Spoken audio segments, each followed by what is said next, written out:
Hey, welcome everyone to Mystics Outlook. Once again, joined by Cardell Dudley Jr., Wilson Tarbett Jr., the Washington Mystics, still on their trip out west. They had that back-to-back last night. Also in California, they took on the Golden State Valkyries. Tonight, faced the LA Sparks once again. They've had some battles against the Sparks. Now, the last time Washington did get the better of them, the Sparks responded tonight. Cardell, tell me if you heard this before. Rough first quarter for the Mystics. Fight like hell to get back in it. Can't close the gap. Can't get over the hump. We saw that once again in several scripts this season. Washington has followed. If you want to, just think about how some games have gone this year.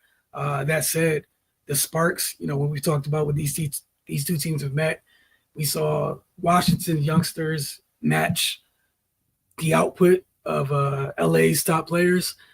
That wasn't the case in this one. I know Kiki had a huge night, but for the Sparks, all three of they're kind of that three-headed monster got going tonight. We saw Hamby, Plum got going late, and Rakia Jackson chipping in as well, like she has done. She's continued to have good games against the Mystics. But your thoughts on this one is the Mystics fall short in LA by 3. More of the same woes we've seen all season is the reason why they're out of the playoff race and why they kind of been, ain't no kind of has been with 6-game slide right now. As the season comes to an end, they always, for the most part this season, it's just you can pinpoint a quarter in every game where it's just like, what's going on? And that quarter tonight was the first quarter. They shot 16% from the field. Now, the Sparks didn't shoot much better, but they played better. And they made a few more shots, and that's how they got the 22-11 lead. The next 3 quarters, literally, the Mystics won all those quarters. They won those quarters. And second night, back-to-back, I get it, it's tough, but they were flat last night, starting again, and they were flat again tonight. And if it wasn't for the bench, this could have got ugly. The reserves, they stepped up big time in the first half. That's what gave them the spark. You gotta give them credit. Like their bench in the first half, the Mystics bench outscored the Sparks bench 18-7. And even with that being said, in the first half, they were so anemic in the first quarter. They ended the first half shooting 29% from the field. That's how bad that first quarter was. But without the reserves, it was nothing you do. Lucy Olsen with 4 in the first half. Jay Melbourne, Stephanie Dosen, both 7 apiece, 14 points. They were huge. They just came in and gave them energy, and that's what got them back in the game. So what could have been an ugly blowout loss coming in the first quarter brought them back within the game, and they were trailing 40-31. Then it was a game, and then that's when you saw, the Mystics start to wake up a little bit. Their defense clamped down on the Sparks after halftime, and you started seeing them score by committee. Still wasn't up to par, but it was better than what they've been showing. Kiki started getting it going. Sonia woke up, and then in the fourth quarter, it was just all-out battle. Which the Mystics won 29-26, but it just wasn't enough. Kiki went crazy, had 9 points, 3 rebounds. C-Strong added 6. Shakir Olsen woke up, had 7 points. Steph, Emily, Jay, they chipped in, continued to chip in. But the problem was Kelsey Plum. Kelsey Plum closed them out. She had 14 points in the fourth. 3 or 4 shooting, 2 or 2 from deep, 6 or 6 from the line.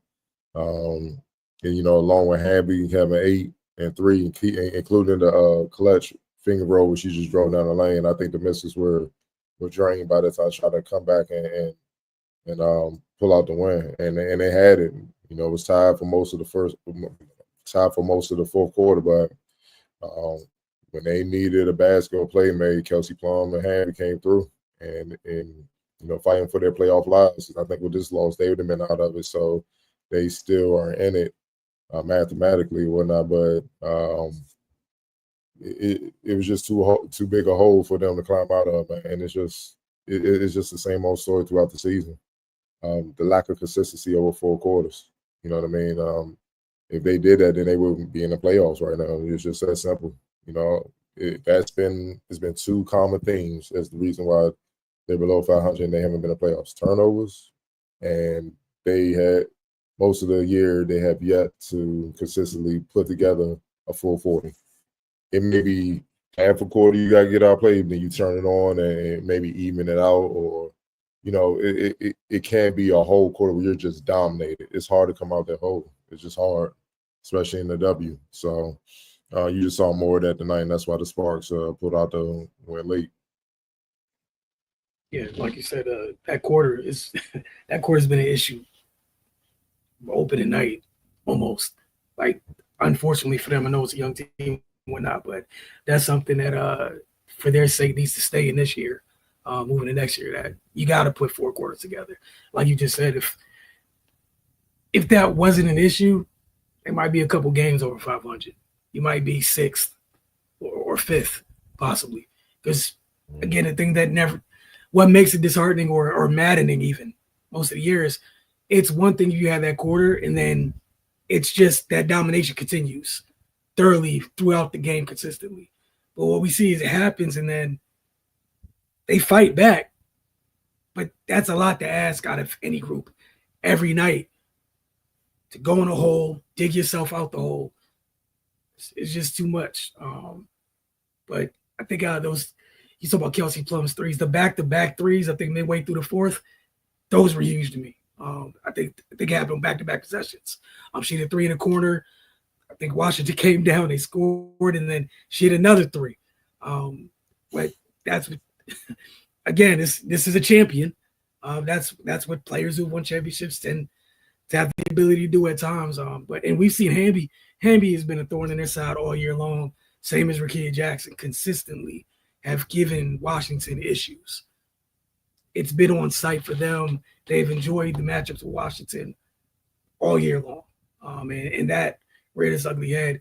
But I'm with you, that 18 points from the bench in the first half, I don't even want to know what this game looks like in the third quarter if they didn't come alive. I know one of the clips we had up there while you were talking, it's 12-0 and Steph Dolson hits a 3.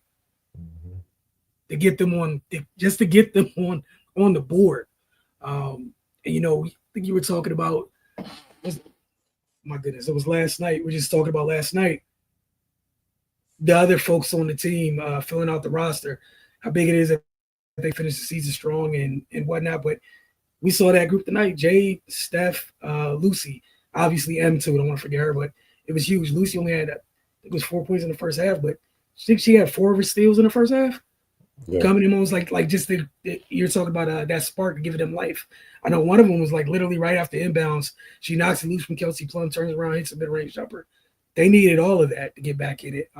So like while all those are positive signs, it still goes down to the biggest thing is that quarter. That has to die in 2025. Like going into next season, 4 quarters consistently. They need it.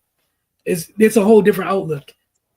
If it's even if, like you just said, even if it's 3.5 quarters, thing is it's that 1 quarter. It's like it's like literally death for a quarter.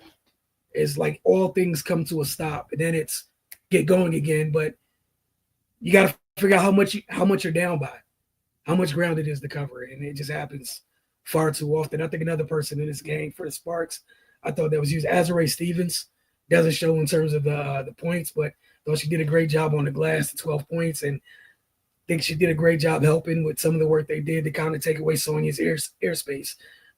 Sonia, a lot of times coming off pin downs and whatnot, Azurá being 6'6", muddying that passing window up, so Kelsey can get back on top of Sonia and continue to use her physicality, went a long way. And we've seen that a lot since the All-Star break. Teams are not letting them rookies be comfortable. That's just your All-Stars. That's part of it. But yet, if you had any additional thoughts on this one. Yeah, you just basically what you described as a team lacking a true floor general. Somebody that can, all right, they on the run. Let's just get an easy basket and make sure we get an easy basket. Keep us in it so we get our rhythm offensively. Try to push the pace, control the pace, so it limits it stops the bleeding. You can stop the bleeding by just if they're running on you and scoring a bunch of easy baskets, which the Sparks were doing for spurts, reliable, consistent floor general, savvy floor general would slow the game down to disrupt them. Like, it's many ways you could disrupt a team other than just the surface stuff that you see, defense and all that, man. It's just controlling the pace. Because if a team is trying to play a certain style, yet you keep forcing them to play your style, which is counteracting what they want to do, it disrupts them. And most fans probably won't even pick up on that.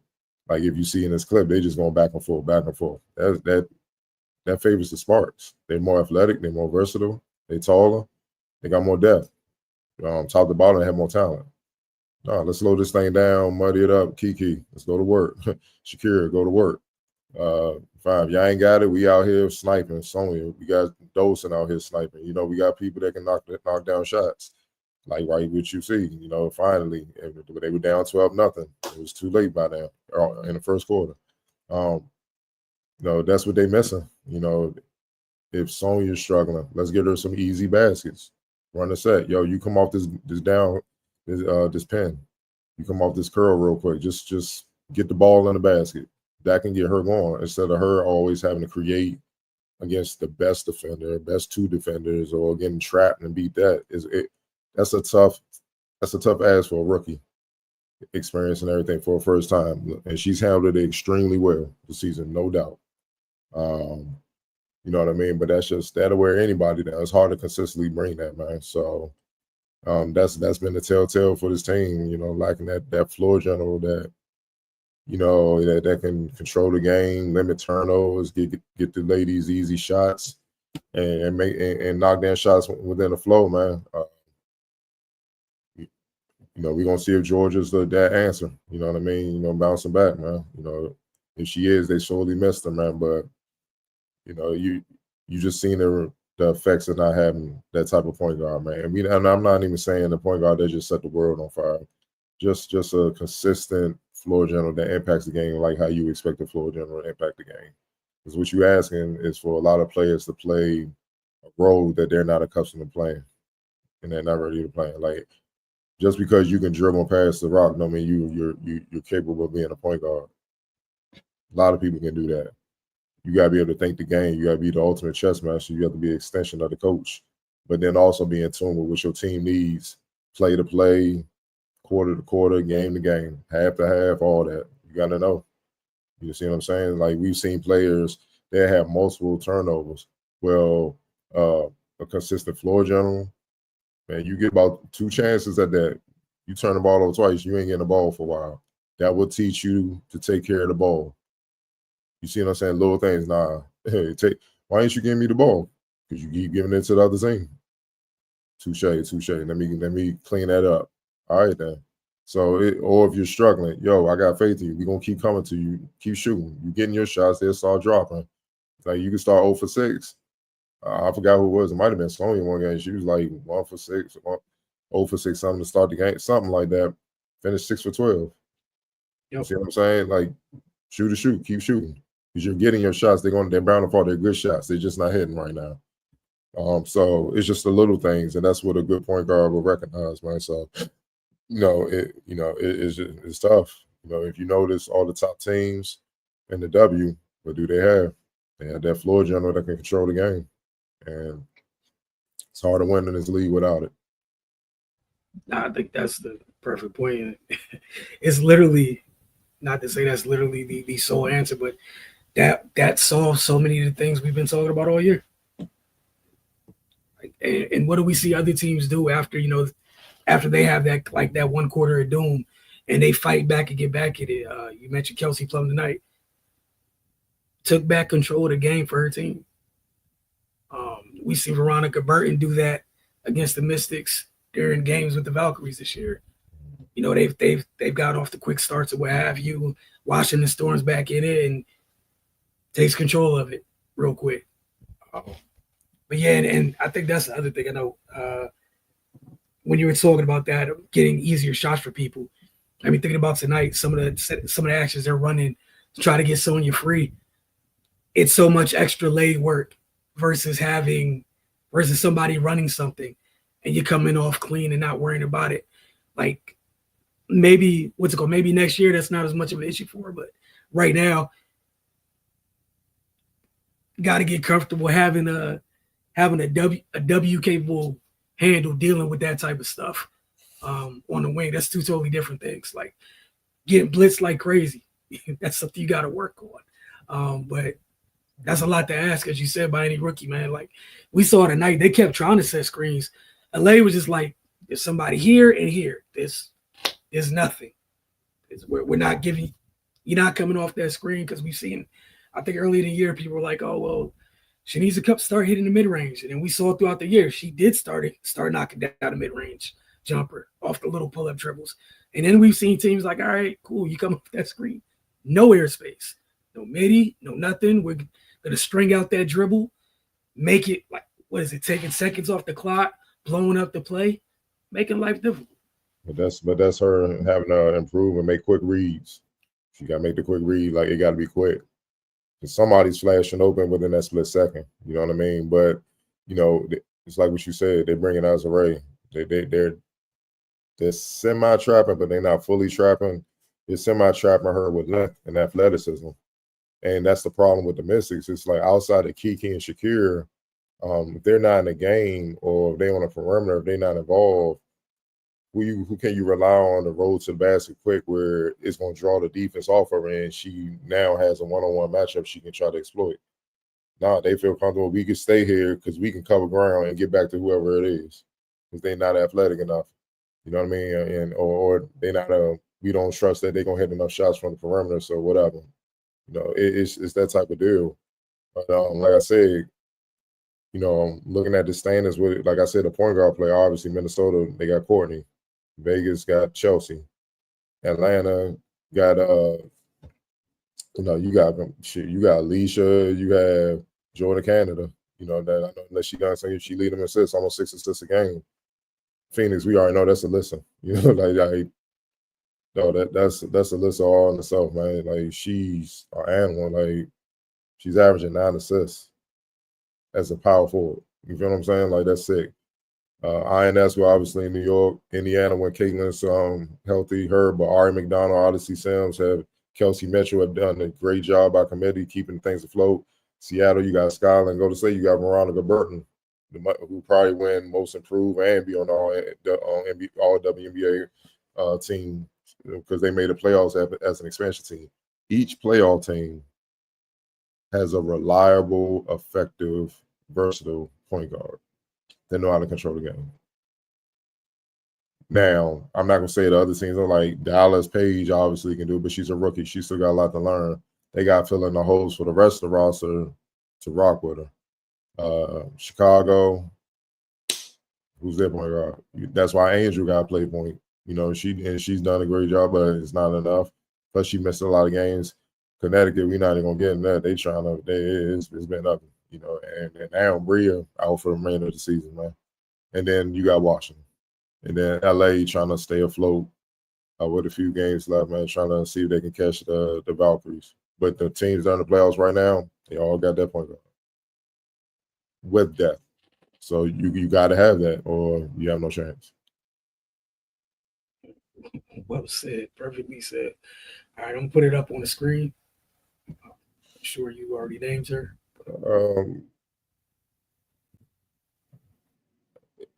I'll go with Plum because she won the game in the fourth. I know Hamby came alive, but Plum hit the kill shots. Plus her defense, helping keep Sonya in check. Sugg didn't get off. Leisha scoreless. They did. Her defense. She was a big spark on the defensive end to keep the Mystics perimeter, the guards in check. But meanwhile, she had 18, 7 to 4, 3 turnovers. But you got 7 assists that make up for 3 or 6 from deep, 7 8 from the free throw line, plus the kill shots in the fourth. So got to give it to her. Yeah, I'm right on board with you. She closed that door. So Washington rallied back. I think they had an 18-3 run late in the third, leading into the fourth. And I think you said she had 14 in the fourth. Kelsey did.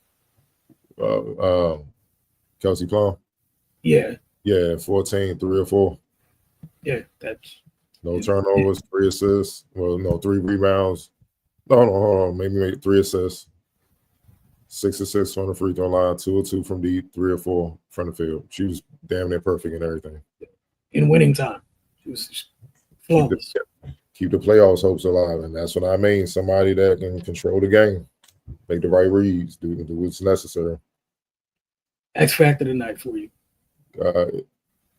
You got to give the Azure like the numbers Rakia and the impact they had. Rakia and Hamby, I expect that out of them. You know what I mean? They're to me all-star caliber players, but Azure, she was huge. That's under 9 points, 12 rebounds, 4 assists.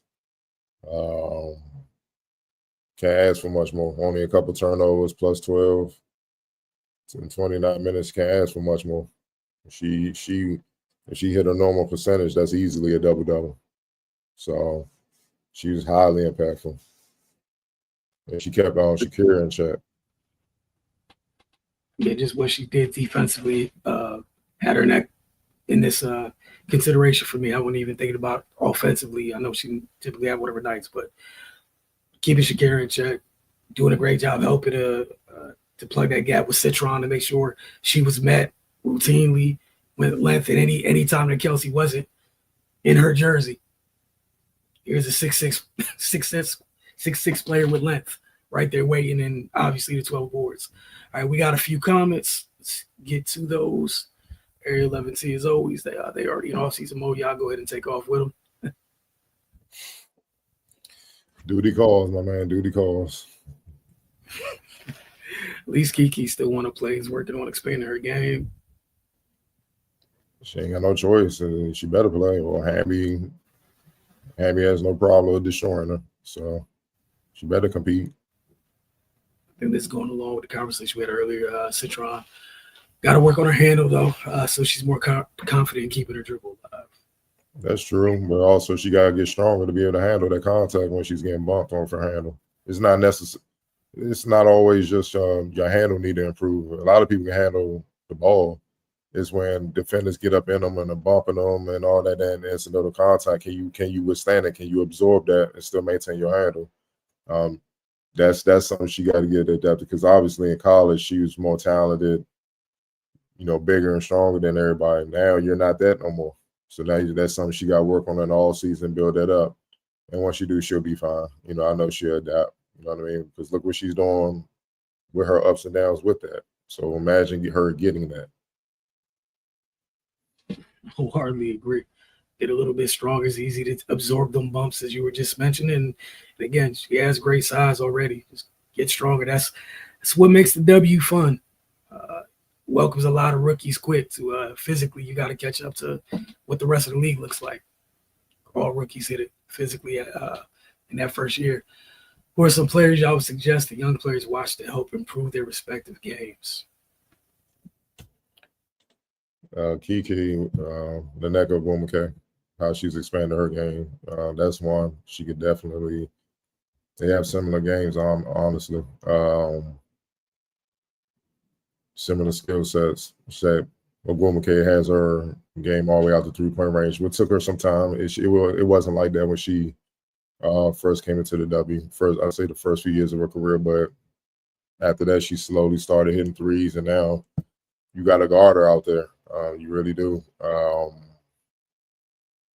I would like to see Kiki try to build her handle and be a secondary playmaker, bring the ball up, similar to what Shakira is doing, but she could be another one. I feel like that would create a whole nother mismatch for opponents to have to worry about two bigs that can do that. Similar like what you used to see with Candace Parker. With Wumake used to do it when they would play together. They did it. They did the same thing. So just doing that, because I think she's versatile enough to try to do that. So yeah, watch the Candace Parker, watch it Wumake.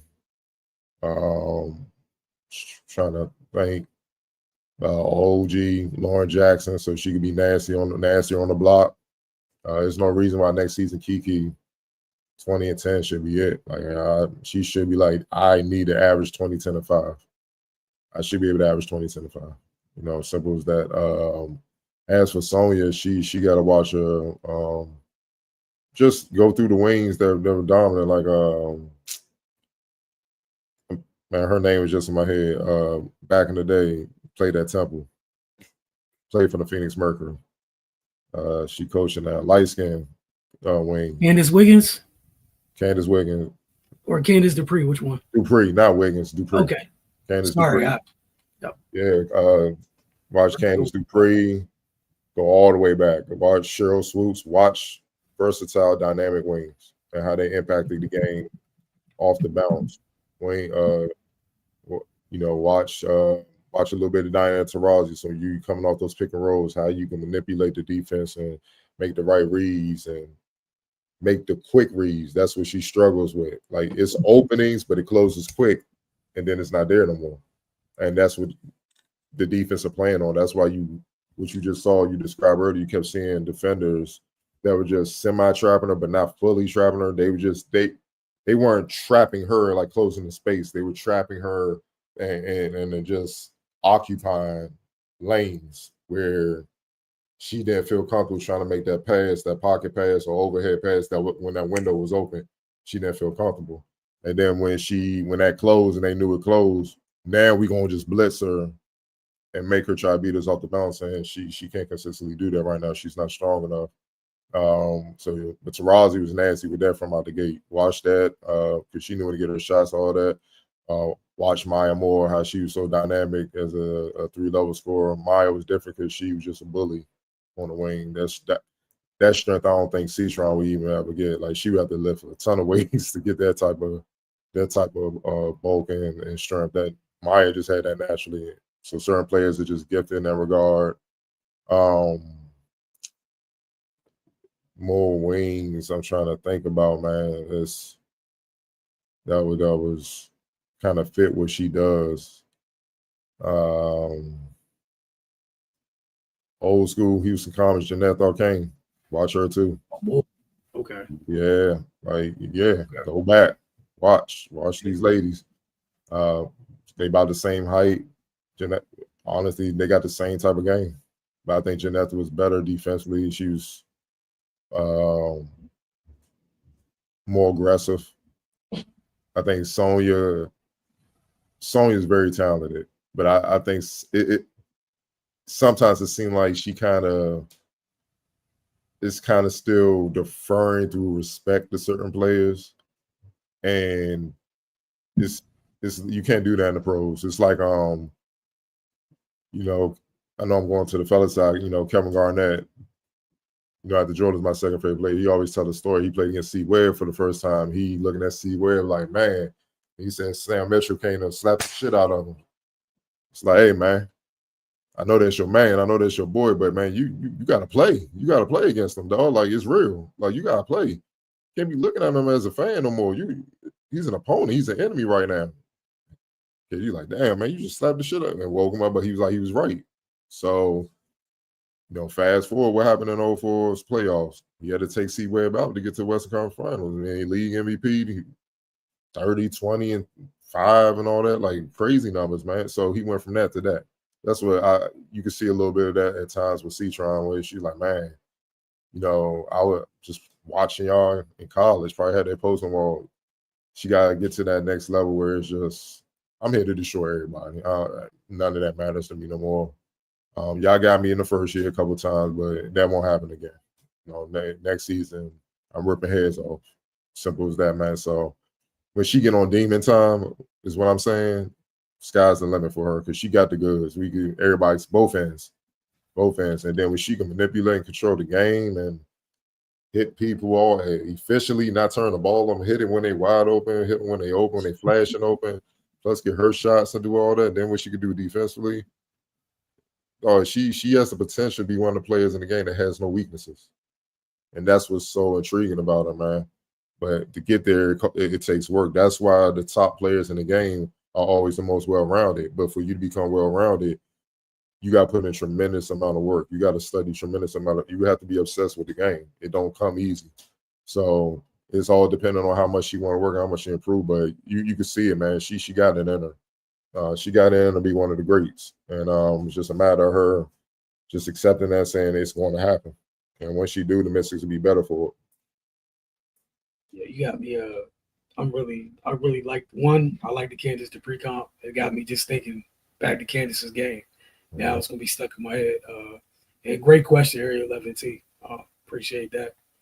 I think that's all for the comments. We will see y'all again several more times this week. The next game is Thursday at home against the Phoenix Mercury.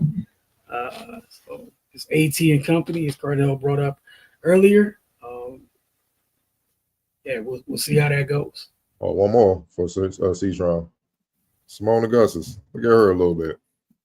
Take a little bit of when you started talking about going back, I was thinking about it. And then I went back. I went right back to being stuck on the Dupree thing. But, yeah. Hall, Nikki McBray, those type of wings. There's a lot of dynamic wings you can study from. You take a little bit of all of them. You can't go wrong. I definitely can't. Definitely can't go wrong. For Cardell and myself, we will see y'all Thursday night after they take on the Phoenix Mercury.